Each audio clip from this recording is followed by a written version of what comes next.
वहां गए थे और विजय सेंसुरी जी के बाद उनके उपन्यास जो थे भानुचंद्र विजय सिद्धि जी वो भी गए, मतलब गए, सब गए। उस समय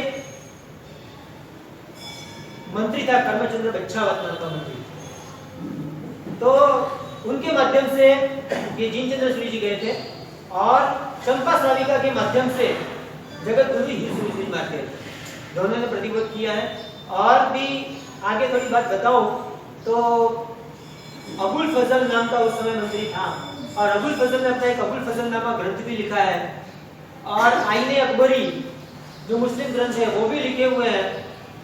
उसके बाद इंग्लिश ग्रंथ भी बहुत लिखे अंग्रेजों ने भी, लेकिन उन सबके अंदर ज्यादातर नाम हीर सूरी जी महाराज का आता है क्योंकि वो ज्यादा रहे हैं और ज्यादा समय भी रहे, काफी समय भी रहे हैं और सबसे पहले भी वो मिले हैं और उनका प्रभाव थोड़ा ज्यादा भी रहा होगा, ऐसा मैं कह सकता हूँ। बाकी मैंने भी देखा नहीं, उन्होंने जो उल्लेख मिला उनके हिसाब से तो मुझे कहना है। तो मतलब जैसा कोई बोले कि नहीं जगत गुरु हीर सूरी जी महाराज ही गए थे, ऐसा नहीं, दोनों गए, लेकिन ज्यादा कौन रहे तो कि हीर सूरी महाराज। और एक बात मिलाप हुआ हो ऐसा उल्लेख नहीं मिल रहा है, हो भी सकता है नहीं भी हो सकता है, लेकिन मिलाप हुआ ऐसा उल्लेख नहीं है। जिस तरह से भगवान महावीर के समय में गौतम बुद्ध थे, लेकिन मिलाप हुआ ऐसा कोई उल्लेख नहीं है। मिलाप हुआ भी और नहीं उल्लेख हो, और उल्लेख हो भी लेकिन उसके बाद नष्ट भी हो गया हो, आक्रमण बहुत आया भारत में, तो आक्रमण में भी प्रमाण सब नष्ट भी हो सके थे, मालूम नहीं क्या हुआ।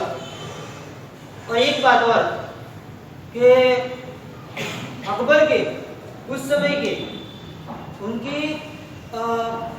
5 संसद थे उनके, मतलब पंडितों की 5 संसद थे और पंडितों की जो 5 सभाएं थी उनमें से पहली सभा में जो पंडितों के नाम थे उसमें जगतगुरु हीर सूरी का नाम, ऐसा उल्लेख उसमें मिलता है। तो मतलब जो पंडितों की जो सभा थी, उस पंडितों की सभा में भी हीर सूरी का नाम है और कहीं आचार्यों का नाम शायद हो भी सकता है, लेकिन बाहर नहीं आया हो ये भी, लेकिन पढ़ने मुझे नहीं मिला है। तो इस तरह से मतलब जगतगुरु हीर सूरी जी का प्रभाव ज्यादा था उन पर, इसीलिए मतलब और अन्य ग्रंथकार भी, मतलब जैन ग्रंथकार नहीं लेकिन अन्य भी जो ग्रंथकार जो है, विद्वान जो है अन्य, वो अन्य विद्वानों के भी पुस्तकों में सिर्फ हीर सूरी का ही नाम आता है। तो मतलब जिन का नाम थोड़ा कम होगा या वो कम टाइम मिले होंगे थोड़े समय के लिए, लेकिन मिले जरूर है। इस पर हमें और कोई बात नहीं करनी है। अब समय तो हो चुका मेरा, प्रश्न और भी बाकी है ना, निकले सब ले लो। मणिभद्र वीर एवं पद्मावती देवी की आरती करने का विधान किस ग्रंथ या आगम में है, या विधान नहीं है? अगर विधान नहीं है तो आरती क्यों की जाती है? एक बात, ये सब भक्ति के प्रकार है, भक्ति के प्रकार है और हर भक्ति के प्रकार ग्रंथों में हो ऐसा जरूरी नहीं है, हर भक्ति के प्रकार आगमों में हो ऐसा जरूरी नहीं है।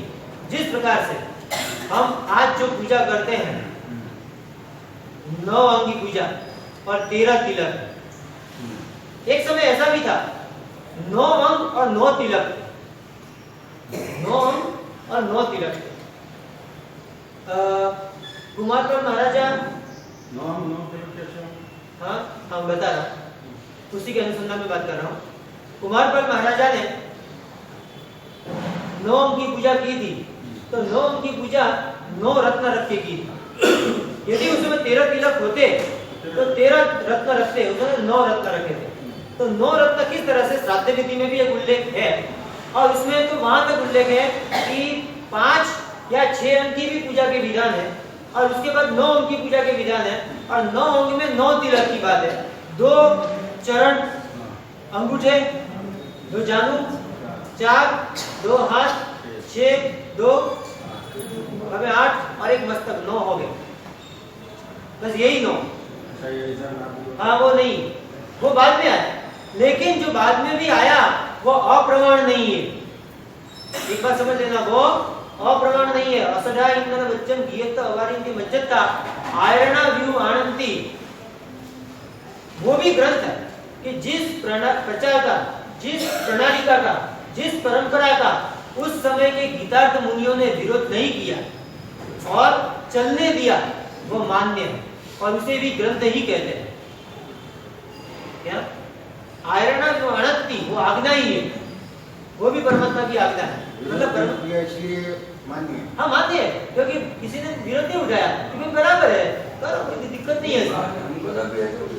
ये जैसे लोग ने हाँ तो अभी इस प्रकार चल रहा है। एक अंग होगा। हाँ बराबर, मैं क्या मना कर रहा हूँ। आज का एक अंग होगा। हाँ ऐसा अभी 9 अंग बोले तो ऐसा है।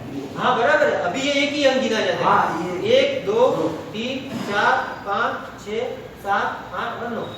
अभी फिलहाल जो परंपरा जो है, इस परंपरा में ये मान्य है। अभी आप ऐसा बोलोगे नहीं, वो प्राचीन ग्रंथों में तो लिखा हुआ है, हाँ?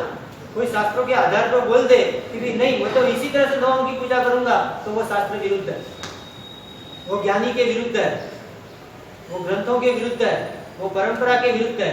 प्रणाली का जो चल रही है और प्रणाली का जो बराबर चल रही है, हाँ आज यदि सभी साधु भगवंत मिलके यदि ये परंपरा को बंद करें और नई परंपरा चलाए तो चल सकते, लेकिन उसको हम अमान्य नहीं कर सकते। हाँ आज कोई बोले कि बीजों को साधु रीति ग्रंथ में तो लिखा है, इस ग्रंथ में तो लिखा है कि 9 अंग 9 तिलक, मैं 13 तिलक नहीं करूंगा, तो वो उत्सूत्रवाद नहीं बोल सकते। इसी तरह से ये आरती परंपरा जो है, जैसे भगवान की भी आरती हुई थी, तो आरती होती वो एक भक्ति का प्रकार है, आनंद का प्रकार है। तो आरती उतारते वक्त उसको आनंद आ रहा है, भक्ति है। एक व्यक्ति की भी आरती है, जिस तरह से एक पति, जिस तरह से एक फौजी युद्ध में लड़ने के लिए जा रहा है तो उसकी पत्नी उसकी आरती कर, एक आदमी की भी आरती, एक पत्नी एक पति की आरती उतार रहा है। तो इसी तरह से यदि एक साधर्मिक देव है, साधर्मिक देवी है, साधर्मिक देव देवी वो एक शासन सेवा के कार्य के लिए जुटे हुए हैं, तो वो शासन सेवा अच्छी तरह से करे तो उनकी भी आरती उतार सकते हैं, इसमें कोई दिक्कत उठाने की कोई आवश्यकता नहीं है। इस तरह से आज की हमारी प्रश्नोत्तरी समाप्त कर रहे हैं। आगे के प्रश्न और नेक्स्ट शनिवार।